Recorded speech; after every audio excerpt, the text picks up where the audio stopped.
नमस्कार दोस्तों।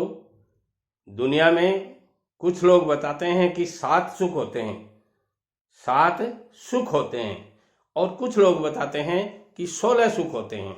7 सुखों के बारे में आपने खूब सुना होगा, मगर आइए 16 सुखों के बारे में सुन लेते हैं, जान लेते हैं कि वो 16 सुख क्या क्या होते हैं। पहला सुख निरोगी काया। यदि आपकी काया निरोगी है तो इससे बड़ा कोई सुख नहीं हो सकता आपको।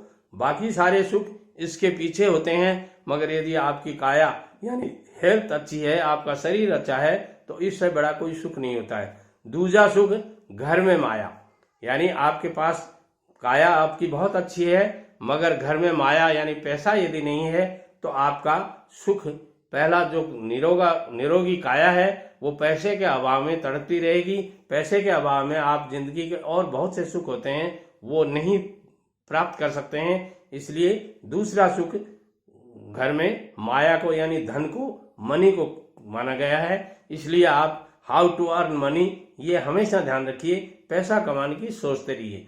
तीसरा सुख माना जाता है, तीसरा सुख कुलवंती नारी। कुलवंती का मतलब होता है जो कुल अच्छे कुल की हो, गुणवान हो, संस्कारित औरत हो, उसको माना जाता है पत्नी। यानी हर आदमी शादी करने की इच्छा रखता है। जब पति पत्नी का जोड़ा बन जाता है तो वहां पत्नी आती है, नारी आती है, और कहते हैं बिना नारी के घर नहीं होता है। तो तीसरा सुख ये भी माना गया है। क्या आपको कोई कुलवंती नारी मिली है? यदि हाँ तो कमेंट करके जरूर बताइएगा।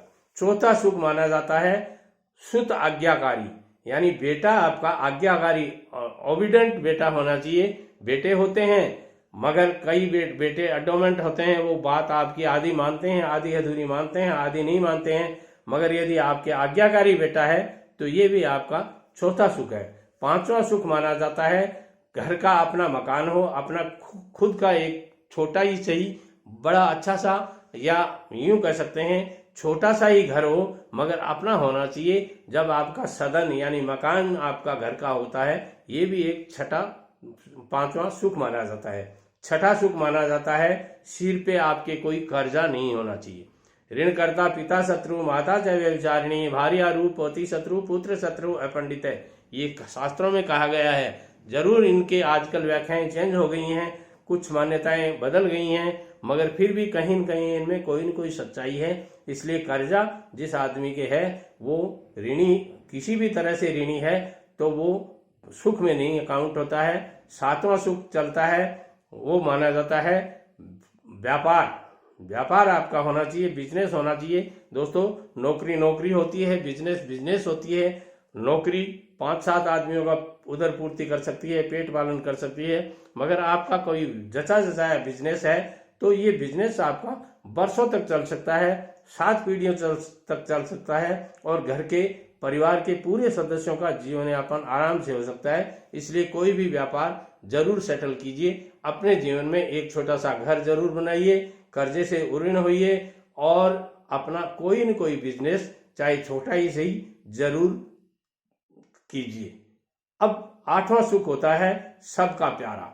देखिए, हर आदमी हर किसी का प्यारा नहीं हो सकता, मगर कोशिश कीजिए हर किसी के साथ आप बात करें तो प्यार के साथ कीजिए, मोहब्बत के साथ कीजिए, अपनत्व के साथ कीजिए, स्नेह के साथ कीजिए। जब तक आप स्नेह के साथ लोगों से बात नहीं करते हैं तब तक आपको कई समस्याएं आती हैं। नौवां सुख होता है भाई और बहन। भाई और बहन को राइट और लेफ्ट दोनों भुजाएं मानी गई हैं। जिनके भाई नहीं होते हैं, बहन नहीं होती है, वो अपने आप को अधूरा मानता है। अब वो इसलिए भाई बहन भी होना बहुत जरूरी है। 10वां सुख न बैरी स्वजन हो। 10वां सुख उसको कहते हैं, या न तो आपके कोई बैरी होना चाहिए यानी दुश्मन नहीं होना चाहिए, और न ही आपका कोई ज्यादा अपना होना चाहिए। ज्यादा अपना भी परेशानी का कारण बन सकता है। 11वां सुख होता है मित्र हितैषी और सच्चा। आपका कोई भी मित्र है, हितैषी होना चाहिए, आपके हित को चाहने वाला होना चाहिए, और सच्चा होना चाहिए।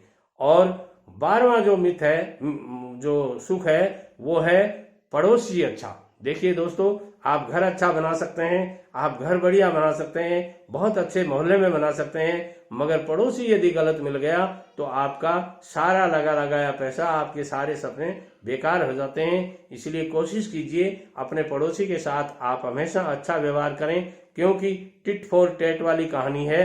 आप यदि पड़ोसी के साथ अच्छा व्यवहार करेंगे तो आपका पड़ोसी भी आपके साथ अच्छा व्यवहार करेगा। और यदि आपका पड़ोसी थोड़ा गलत भी है तो कुछ निभा करके लीजिए, क्योंकि आप घर चेंज कर सकते हैं मगर पड़ोसी चेंज नहीं कर सकते। 13वां सुख होता है उत्तम शिक्षा, अच्छी एजुकेशन। अच्छी एजुकेशन मिलनी बहुत जरूरी है। आपके पास सब कुछ है मगर यदि आपकी एजुकेशन अच्छी नहीं है तो आपने बहुत से ऐसे लोगों को देखा होगा जिनके पास बहुत कुछ है मगर वो जब बोलते हैं तो पता चल जाता है कि इनकी एजुकेशन क्या है। इसलिए अपने बच्चों को, अपने परिवार के हर सदस्य को एजुकेशन दिलवाइए। एजुकेशन की कोई उम्र नहीं होती है दोस्तों, एजुकेशन आप किसी भी उम्र में ले सकते हैं। 60 साल के लोगों ने 10वीं मैट्रिक पास की है, रिकॉर्ड बताता है। बाप के साथ में बेटे के साथ में बाप ने 10वीं पास की है, बेटी के साथ में बाप ने 10वीं पास की है। ऐसे आपको तजुर्बे मिलते होंगे, आपने अखबारों में, सोशल मीडिया में, यूट्यूब पर, गूगल पर देखा होगा। अगला सुख होता है सदगुरु, गुरु से दीक्षा, यानी अच्छा गुरु होना चाहिए आपका और उनसे आपको दीक्षा लेनी चाहिए। दीक्षा का मतलब है संस्कारित चेले बन गए आप, उनके संस्कारों के द्वारा आपको अच्छी शिक्षा मिलती है। 15वां सुख होता है साधु समागम। साधु किसको कहते हैं? साधु उसको कहते हैं जिनमें सज्जनता हो। साधु का मतलब फकीर से ही नहीं होता, साधु ऐसा चाहिए थोता दे ही उड़ाए, वो बात है, सार सार को गही करे थोता दे ही उड़ाए। तो ऐसे साधु से आपका समागम होना चाहिए, यानी उनसे आप रोज घंटे, आधे घंटे चर्चा करें। और 16वां सुख होता है संतोष का सुख। जिस आदमी के पास में ये सारे 15 सुख हैं मगर ये 16वां सुख संतोष रूपी धन नहीं है तो कुछ नहीं है, नथिंग इज।